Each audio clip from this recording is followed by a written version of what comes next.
Nandito po ako ngayon sa aming kwarto. At ako po ay nauna nang umakyat kay Papa Oje. Nandun pa po sila sa baba. Nanonood po ng pelikula dun sa may terrace namin. Kasi po yung isang TV dun sa aking anak, inbaliin po ay dinala ng bagong taon. Ngayon po, hindi pa kinukuha. Ay madali po dong manood at yun po ay Smart TV. Kaya po may YouTube po ayun. Yung TV po namin wala. Kaya po yun, nanonood siya ng pelikula dun. Sabi ko, ako'y aakyat na. At dahil po ang aking likod ay kasakit, ay parang masarap ga po pag nakahiga. Parang iba ang pakilasa pagka ganaring nakahiga kumpara dun sa nakaupo. Ako pinapapanood, sabay daw po kaming umakyat. Manood muna daw ako. Ayaw ko nga po. Sabi ko, ako'y aakyat na at ako'y hihigat. Masarap nga po ang pakiramdam pagka ganaring higang-higa. Parang nawawala po ang sakit. Pag po nakaupo'y nakirot. Hindi ko po alam kung aringalay o bali. Hindi naman po ako nahuhulog. Kaya sabi ko nga, ay malamang na hindi bali. Siguro po yung halay laang sa trabaho. Ika nga'y pagod laang. Mamaya po palalagyan ko kay Papa Oji ng salimpas.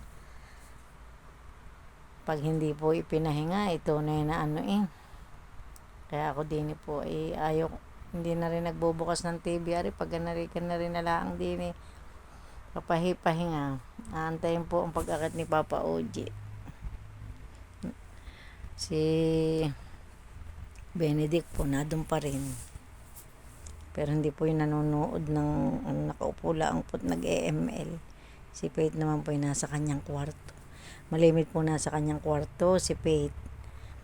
Dahil nga po may mga ginagawa na mga research at graduating po ng grade 12 silang dalawa ni Benedict. Kaya hindi ko na masyadong nasusugo aring si Faith. At dahil nga po lagi nasa kwarto, ayoko naman hong abalahin. At napakahirap din naman nung pag inabala laging sasabihin, wait, may tinatapos po mama. Ay di ka po ikaw yung susuguin mo ba ay puro wait. Ay di ako na ho ang gagawa. Ako na ang nagawa. Ay tunay ka. Kainaman na. Sabi ko nga po pagka hindi ko na dadating ako na si Pet. Sabihin ko kay Benedict na doon po sa taas may ginagawa po. Ay kako ikaw ba't wala kang ginagawa? Ay tinapos ko na po kanina mama. Kaya bago po kayo dumating baka po kayo may isugo. Kaya po ako nadedin. Ayun si Benedict po mas malimit na susugo. Mas maliksi po at lalaki. Kaya po yung ay diyan na doon nga po siya. Nag-EML na. Kanya naman papay nanonood ng pelikula. Mga sa lumang pelikula, mga gapong Eddie Garcia. Kita ko doon Eddie Garcia tuwang manood ng mga lumang pelikula at maganda daw po at magandang panoodin ika nga. Kaya kung anong gusto siyang hilig nila, kung anong hilig ibigay ng walang ligalig. Tiga po. Kaya po hindi kami nga may kanya-kanya. Ari ako'y narin nasa kwarto ako muna naligo. Ari ho basa-basa pa ang aking buhok. Basa-basa pa ang aking buhok. Ako'y papatuyo po din Kaya maya ako'y tutulog na. Ay di kumaantay ko si Papa Oji hanggat ako'y hindi pa natutuyo aring aking buhok. Ay di po antayin pag hindi ako'y tutulog po ako'y pagod na nga po maghapon.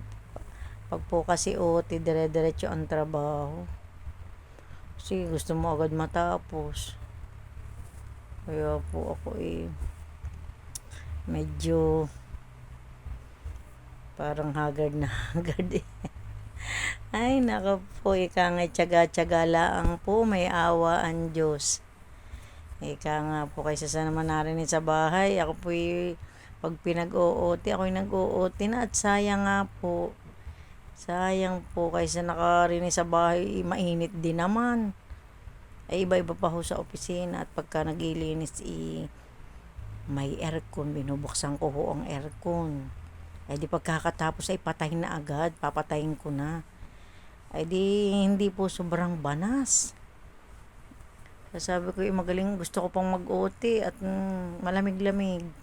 Kasi narin nga po sa bahay, ang aircon naman po hindi maghapon binubuksan. Pagkalaan po kami sama-samang nakain. At yung narinig kami sabay-sabay sa salas, ay di saka pa lang, kalimite electric fan. Kamahal naman ho ng kuryente. Ito na. Hindi na talagang hindi na kaya kung talagang hindi magtitipid halos ang buong sweldo yung mapapabayad ng kalahating buwan sa kuryente. Tunay naman po, hindi naman din ho kalakihan ang sahod. Kaya po, nagtitipid-tipid, nagbabayad pa po ng tubig at mga pagkain, baunin ng mga bata. Kaya nga po, sobrang liit ng sweldo, ika nga'y tipid-tipid. Ang kailangan talaga malakas ang resistensya natin, mga kumare, nang hindi tayo kapitan ng sakit. Di ka po, yun lang ho, huwag magkasakit. Tuloy-tuloy ang trabaho pag walang sakit. Ay mahirap po pag nagkasakit, ay tunay na. Yung sinasabing sa kuryente, ay mapapasama pa yung sa ospital, ang pagkaka-ospital. Ay kaya pag walang sakit, ay di mabigat-bigat laang po aring sa kuryente. Iba-iba. Ayun po. Kaya po pagka masama ang lasa, pinapahinga.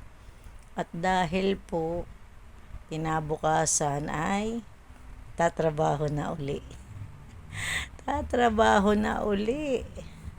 Kaya po yan, sige po. Ako po'y magpapaalam muna sa inyo at ako'y maya ng kaunti tutulog na para gahoy ako'y antok na. Tingnan naman nyo, papikit-pikit na ako. Pikit na Sige po, bye-bye. Ingat po lagi tayo. God bless.